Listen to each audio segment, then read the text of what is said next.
primer invitado del día de hoy es Milos Alcalay, internacionalista, ex embajador de Venezuela ante la Organización de Naciones Unidas, ONU. Vamos a hablar precisamente sobre cómo se están comportando los países ante la situación que vive Venezuela, también la misma Estados Unidos que recientemente se pronunció, y por ello vamos a comenzar la entrevista, y las acciones que a juicio de cada uno de los países se están tomando al respecto. ¿Quién mejor que un internacionalista y una persona que ocupó un cargo importante en la ONU para darnos su visión justamente sobre este aspecto? Si quiere hacer preguntas, @primera página en Twitter, en el marco del respeto, para que pueda además contestar a sus preguntas e inquietudes. Bienvenido. Muchas gracias, muy buenos días. Por favor, un placer tenerlo con nosotros. Voy a comenzar de atrás hacia adelante, lo más reciente. Ayer Nikki Haley, embajadora de Estados Unidos justamente ante la ONU, pidió a la comunidad internacional una vez más que siguiera aislando al gobierno del presidente Nicolás Maduro. Cuando se le preguntó, en este caso John Negroponte, cómo harían el proceso para aislar, dijo que no sabía exactamente cómo se lograría, pero que tenía que seguirse aplicando una política de presión al respecto. ¿Qué opinión le merece? ¿Cree que esta política puede dar resultado? ¿No lo puede dar? ¿Está bien hecha o no está bien hecha? O en todo caso las declaraciones que haya dado al respecto. Sí, en esa reunión del Consejo de las Américas, en donde John Negroponte, que fue mi colega como embajador de Naciones Unidas de los Estados Unidos, ella plantea, además de eso, una situación, no se sabe porque es absolutamente imposible prever, ante la absoluta indiferencia de un gobierno que no se da cuenta de la tremenda crisis humanitaria y del aislamiento que tiene, que la única forma es, y ella lo exhorta en esa reunión del Consejo, que renuncie a su cargo de presidente, porque no puede continuar hundiendo el país en un drama humanitario. Y esa posición dura de la diplomacia norteamericana no es solamente la posición de la diplomacia norteamericana. No hay reunión bilateral de jefes de Estado en donde el tema Venezuela no esté presente. La preocupación, la indignación, diría, más que preocupación, sobre la situación de la crisis humanitaria, política y ética que vive el país. Acaban de reunirse Santos y Rajoy. El tema de Venezuela y la necesidad de que se busque una solución está presente, al igual que la reunión entre el presidente Temer en Brasil durante la visita del presidente de Chile, Piñera, las reuniones que ha tenido Macri con otros jefes de Estado. Es decir, a nivel de los jefes de Estado, ya el tema es un tema que es absolutamente incontornable, es imposible evitarlo. Y a nivel multilateral, posiciones como la Organización de Naciones Unidas, donde está la embajadora Haley, que se negó a la invitación hecha tanto por el gobierno como por el candidato Henry Falcón a que vinieran observadores, no podían cumplirlo porque no cumplen el padrón de unas elecciones justas y libres.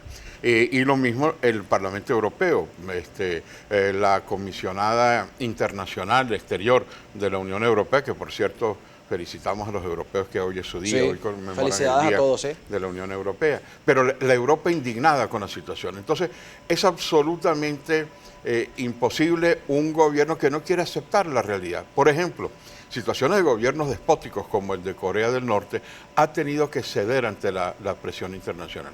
Gobiernos tan absolutamente contracorriente como el del Irán han tenido que aceptar las posiciones del grupo 5+1. Hoy sí, está un poco bastante desequilibrada con la situación. De manera que allí vemos a nivel mundial. A nivel regional también, la intervención del vicepresidente de los Estados Unidos en el Consejo Permanente de la OEA, el presidente Mike Pence, establece una serie de parámetros en los cuales no es solamente la posición de los Estados Unidos, sino la exhortación a que continúe una visión, primero exhortar a que hayan elecciones que sean libres, justas y transparentes, no esta elección que ya todos ven como una elección fraudulenta, la del 20 de noviembre. Pero además de eso, una apertura a la crisis humanitaria y la presión para evitar que los altos funcionarios puedan desplazarse. Exhortó a que se les retiren las visas. Una situación en donde es absolutamente cada vez más y más grave la situación internacional. Yo te diría, nunca en América Latina ha habido una posición de gobiernos. Han habido parlamentos, organizaciones no gubernamentales, medios, pero de gobiernos nunca ha habido en América Latina una posición tan firme.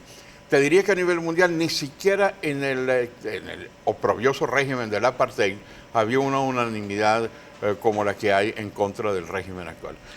Del apartheid habían varios países europeos que no se habían sumado al aislamiento del régimen racista del apartheid.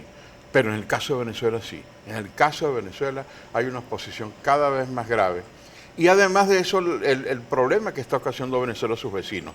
A eso quería ir justamente, detenerme un momento allí. Quería preguntarle antes de pasar esa parte que me importa mucho que la diga también. ¿Se puede mantener un gobierno con una presión internacional de ese modo? Además, las declaraciones de Mike Pence, corríjame si usted las considera o no, bien contundentes, si podemos decir esa palabra, y al mismo tiempo, ¿genera algún efecto a lo interno del gobierno? Porque no es la primera vez que Nikki Haley habla sobre la presión al gobierno de Nicolás Maduro y sobre la ayuda humanitaria que ha solicitado no solamente Estados Unidos, sino otra cantidad de países, y no se termina de dar. Ayer incluso la Embajada de Estados Unidos en Venezuela colocó una foto de Cáritas pidiendo que por favor se acepte la ayuda humanitaria, y vemos a, por ejemplo, gente del sector salud protestando, a gente que está enferma de VIH porque no le han llegado los antirretrovirales. En Guárico pudimos ver una nota ahorita, hace tan solo segundos, de nuestro canal, en donde se ve a la gente protestando también, y el llamado que hicieron en el Hospital Pérez Carreño.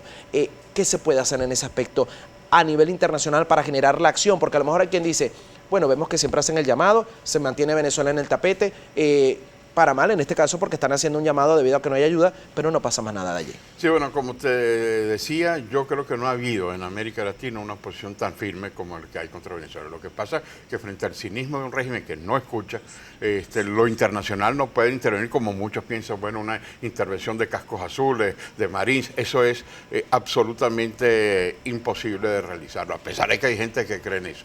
Pero sí hay una preocupación y hay ayudas que se están dando. Países tan importantes como Brasil han tenido que recurrir al ACNUR para que los ayude. Países tan importantes como Colombia, frente a ese, que es lo que tú planteabas, frente a esa visión que es imposible sostenerla, han solicitado la ayuda de la Organización Internacional de Migraciones.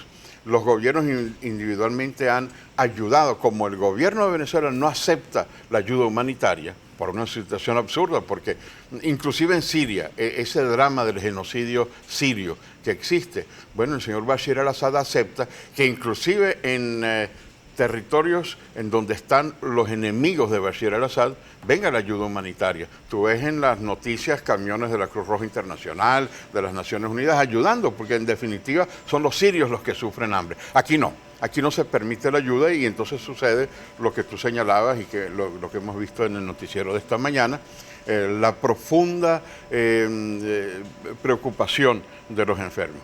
Entonces, ¿dónde van? Bueno, la ayuda va a los venezolanos, sí, pero a los que los gobiernos aceptan. En América Latina, toda la ayuda que les están dando, porque ya no es posible frente a ese éxodo que nunca se ha dado en América Latina tampoco, con las proporciones alarmantes que está sucediendo hoy, y que efectivamente ha hecho que Cáritas, que el Vaticano haya extendido los puentes de solidaridad a través de las conferencias episcopales de cada uno de los países. También a la llamada diáspora que tanto ha afectado a nuestro país. Vamos a hacer una pausa, pero quisiera también hablar sobre la acción, porque usted ha dicho que el ACNUR ha pedido ayuda a los países vecinos, el Vaticano lo está también solicitando, ya creó un plan con otras naciones, pero también sí ha sido correcta la actuación de algunas naciones latinoamericanas ante el éxodo masivo y las consecuencias que eso le genera también, porque estamos hablando de gente, de venezolanos que están saliendo a otros países buscando una mejor calidad de vida. Eso me lo responde al regreso. Ya hay algunos comentarios a través de @primerapágina